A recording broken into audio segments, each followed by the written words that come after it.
Bueno, muy bien, Eduardo Tognoli y Juan Monteverde, dos dirigentes importantes de la ciudad de Rosario.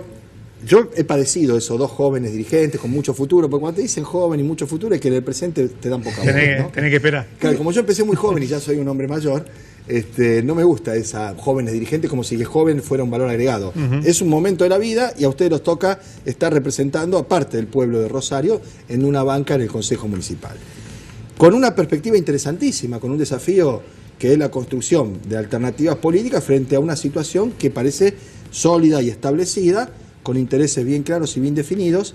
Benedetti decía, más fácil juntar chequera que ideología, y ustedes que probablemente piensen en muchas cosas muy parecidas, ustedes y otros tantos más, que creo que son la mayoría, terminan dispersando ese esfuerzo, ¿no? Dijimos que esto vamos a hablar en un ratito, pero quería contextualizar esto porque vamos a hablar del boleto, de pique nomás. ¿Cómo no? Está a 13, 12.93. Y no puedes, y probablemente no sea el último momento. No, pero además esto es preocupante no solo por el impacto en el bolsillo de quienes son los usuarios principales del sistema, que son los trabajadores y los estudiantes, sino también por el mismo sostenimiento del sistema. Mirá, en noviembre del 2015 el boleto estaba a 5,75. Creció hasta ahora 124%. En ese momento, con un salario mínimo vital y móvil, para ver el impacto que tiene en el bolsillo de los trabajadores, se compraban 970 boletos, hoy se compran 735 boletos. Es un cambio brutal. Drástico. ¿Cuál es la consecuencia? En 2 años se perdieron 20 millones de boletos cortados menos. La gráfica la tengo por acá, es idéntica, no sé dónde lo tengo que tomar. Fíjate el final de la gráfica, esta caída empieza a ser idéntica a la caída de fines de los 90, 2000, 2001, etc. Es decir, en una etapa recesiva, en una etapa de crecimiento de la desocupación. Entonces, aumento del boleto, pérdida de poder adquisitivo del salario, cada vez menos usuarios del sistema de transporte público. Esto tiene un impacto directo. Retiro de subsidio de nación. Retiro de subsidio de provincia, hay que tener en cuenta esto. ¿Por qué? Porque el consenso fiscal le hizo firmar el pacto que no puede subsidiar tampoco. No, entre otras cosas lo que tiene es una caída, de a poco se va a dejar de cobrar el impuesto al sello. Y de ahí ahí sale la plata que viene. Exactamente, gracias a una ley de la gestión anterior de la Cámara de Diputados.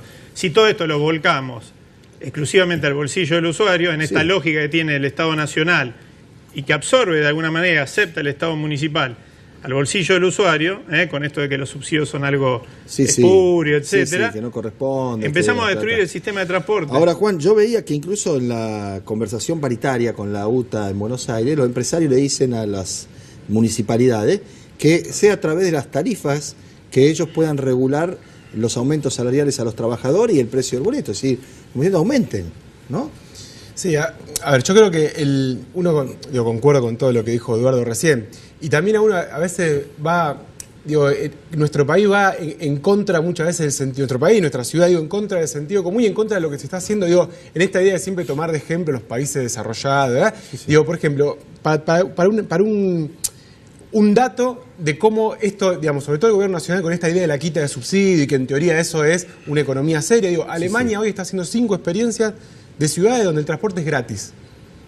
Para desalentar el uso del no lo hacen por una cuestión económica, lo hacen porque no pueden cumplir con los estándares de contaminación. No somos Alemania. Ahora, estamos haciendo todo lo contrario. O sea, el Estado se retira, quita todo el subsidio, entonces el boleto lo paga solamente la persona que lo usa, lo cual es al revés de la lógica del mundo. Entonces, esto es una política económica, como recién decía Eduardo, hay que pensarlo de un punto de vista de política urbana, de que cada vez que esa línea va para abajo, son primero gente que se queda fuera totalmente o más auto el que lo puede resolver de forma individual, lo cual genera una ciudad en caos permanente. Entonces, me parece que lo que hay que hacer, y vinculándolo también con la discusión política más general y el socialismo, etcétera, etcétera, me parece que llegó el momento de que el socialismo demuestre que no es tan parecido al PRO y a Cambiemos. Bueno, nosotros los vimos votar mucho juntos en el Consejo.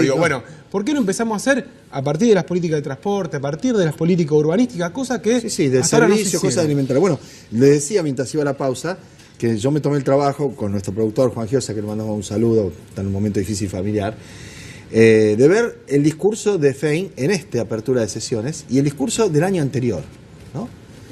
Y no solo lo que decía, que era sustancialmente diferente, sino la reacción en las bancadas abajo. Y en el discurso del año anterior, ustedes dos estaban así, y en un momento determinado se aplaude por protocolo y demás, pero no en las intervenciones y cuando la intendenta hacía alguna referencia a cuál era el derrotero que seguía la municipalidad en su relación con el gobierno nacional, que había que dialogar y demás. Y aplaudían los concejales del PRO. En este último discurso, se los ve a ustedes de adelante, en un momento determinado, cuando hace la referencia a que hay 4.000 millones que van a Buenos Aires, que acá no se le dan los 50 millones para lo del Bajo del Saladillo y demás, aplaudir con entusiasmo. Digamos, no tiene nada de malo, esto creo que sí. Evidentemente hay, por lo menos enunciado, un cambio de rumbo. No sé si ustedes lo ven en esos términos o se agota en ese episodio. No, a mí del discurso lo dijimos públicamente. Hay cosas con las que uno puede estar más de acuerdo. Básicamente esta lectura del impacto negativo de las políticas liberales del gobierno de Mauricio Macri en el entramado productivo, social, económico de la ciudad de Rosario. En eso, la verdad que es lo que de alguna manera aplaudimos y reconocimos como parte del discurso. Después hay que transformarlo en actitudes y transformarlo en convocatoria a otras fuerzas políticas para, por ejemplo, reclamar por la quita de subsidios, no solo con una declaración, que dura lo que dura la decisión en ir y después firmar rápidamente un aumento del boleto. En eso uno está de acuerdo. Después me parece que algunos análisis que se hacen a nivel nacional no incluyen una mirada introspectiva, es decir, cosa que uno coincide, que a nivel nacional hay empresarios amigos del poder y ese es uno de los gran problemas que vive, ¿no es cierto?, el país, es correcto, pero también hay que pensar que uno de los problemas, por ejemplo, del transporte, no se resuelve porque también hay empresarios amigos del poder a los que no se controla y no se penaliza. Entonces me parece que hay que tener una mirada de conjunto de esto. Ahora la enunciación, creo que estamos de acuerdo en los grandes problemas de la ciudad de Rosario, que además no están desgajados de las políticas nacionales. Rosario siempre estuvo muy atado a los ciclos nacionales. Sí. Ustedes recordarán, fines de los 90, principios del 2001, algunos que ya no somos tan jóvenes, como decía recién, éramos militantes políticos y recordamos aquellas famosas imágenes del gato, etcétera, que fue un armado. Pero que en Rosario yo siempre digo se comían cosas peores, se comía de la basura, cosas peores que un gato, ¿no? Sí, pero debo decir, ¿no? Por todos esos años y los años anteriores, la época de la hiperinflación, los saqueos y demás, que yo lo viví como lo ejemplificaba, ¿no? Para decir que estaba por muy supuesto. Atado Rosario a los pero siglos. Rosario tenía además una red de contención social en la salud pública. Yo evoco un nombre, Elida Racino. Salvando la distancia, ojalá estuviera Elida Racino, con lo que fueron los centros crecer. Es que el problema para mí, también el socialismo, cuando Eduardo decía, está muy atado también a los ciclos económicos, también es real que en los 90 había algunas políticas contracíclicas, desde lo local para contener eso. Ahora, también el problema fue que hubo políticas contracíclicas cuando el gobierno nacional, era más progresista, Rosario se volvió, las políticas conservadoras. Claro, se achicaron las políticas progresistas y se aumentaron las medidas neoliberales, más en términos de modelo urbanístico, el problema del narcotráfico. Y entonces me parece que el desafío de esta nueva etapa, pues también, al lado de Macri, cualquiera parece revolucionario.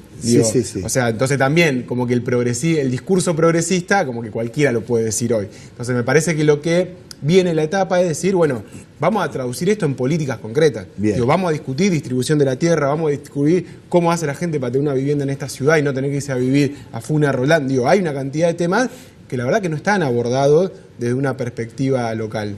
Es interesante lo que dice Juan porque creo que desde ambos sectores y otros más con los que interactuamos en el Consejo lo hacemos, esta mirada crítica la hacemos desde la propuesta también. Hace muy poquito estuvimos en la municipalidad con la Unión Obrera Metalúrgica, acercamos a los mismos empresarios del sector para pensar y priorizar el compre local, es decir, intentar generar, quizás luchar contra molino de viento, pero hay que hacer el intento y poner a todo el Estado municipal a disposición, por ejemplo, de priorizar el compre local para, en este caso, una licitación de luces LED, ¿no es cierto? Y de alguna manera poner interferencia a la lógica del mercado, que acompaña el Estado Nacional y alimenta, intentar que no se pierdan puestos de trabajo locales. ¿Sabés cuál es la paradoja? ¿No? Que en este programa, la semana pasada, había hecho la denuncia a Luis Contigiani, porque se lo había dicho en la interpelación a Marcos Peña, que la empresa que ganó la contratación de LEDs se había constituido al efecto muy poco tiempo antes y era un Peña Brown, que el ministro dijo un primo segundo mío que hace mucho que no veo, no lo vi nunca.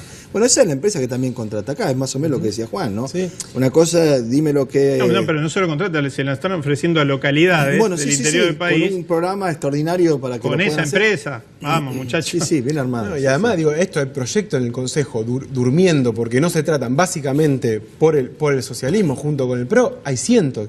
Digo, si realmente hay un cambio de voluntad, es decir, vamos a cambiar el rumbo, vamos a enfrentar estas políticas neoliberales, bueno, que convoque y hay idea concreta para tirar para arriba, digo, pero después, cuando hay que llevarlo a la realidad... Cuando es por los puntos, otra cosa, cuando un amistoso...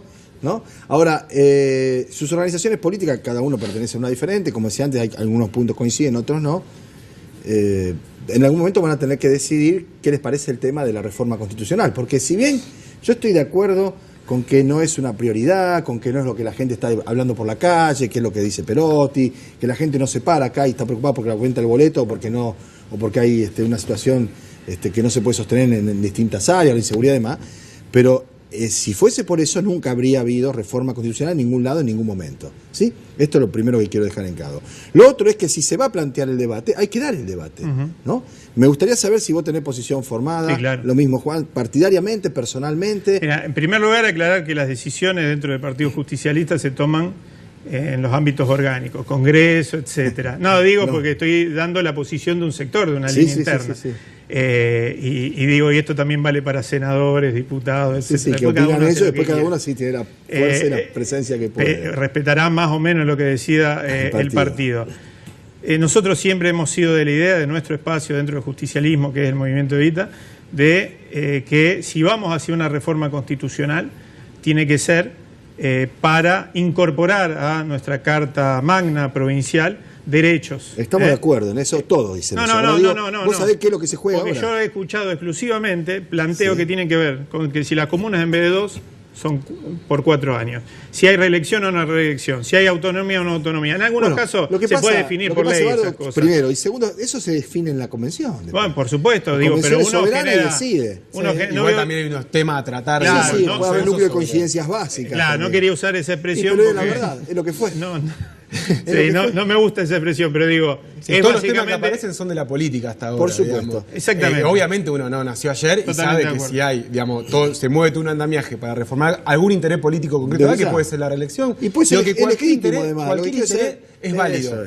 Para nosotros, que se reforme la Constitución, todo bien. Ahora, vamos a discutir cosas de verdad, digamos, porque si va a ser todos los apurones para sacar simplemente esa cuestión, la verdad que después la gente lo va a mirar, sobre todo porque la gente, esto va a pasar, y la gente va a decir, bueno, al final era para eso. Era para esto. Digo, entonces ahí me parece que también los que estén dispuestos a quemar las cartas por eso, me parece que, bueno, está esa oportunidad, eso mueve la decisión política, pero discutamos temas centrales. Bien, de acuerdo. Estoy de acuerdo y me parece que los temas centrales tienen que ver con derechos sociales, derechos laborales, incorporar realidades que no existían en la década de los 60 cuando se aprobó esta Carta Magna. Si es exclusivamente temas políticos, institucionales, o lo que se suele decir a veces, lo que le interesa a los políticos, a veces lo dicen algunos que también son dirigentes políticos, ¿no? Como una chicana, pero nada más que las cuestiones políticas e institucionales, me parece que mover todo ese andamiaje para eso solo, muy poco. Les agradezco a los dos que hayan venido. No, gracias a vos. A ustedes también les agradecemos estos 30 minutos de compañía. Volvemos mañana, como siempre, a las 2 de la tarde. Chao.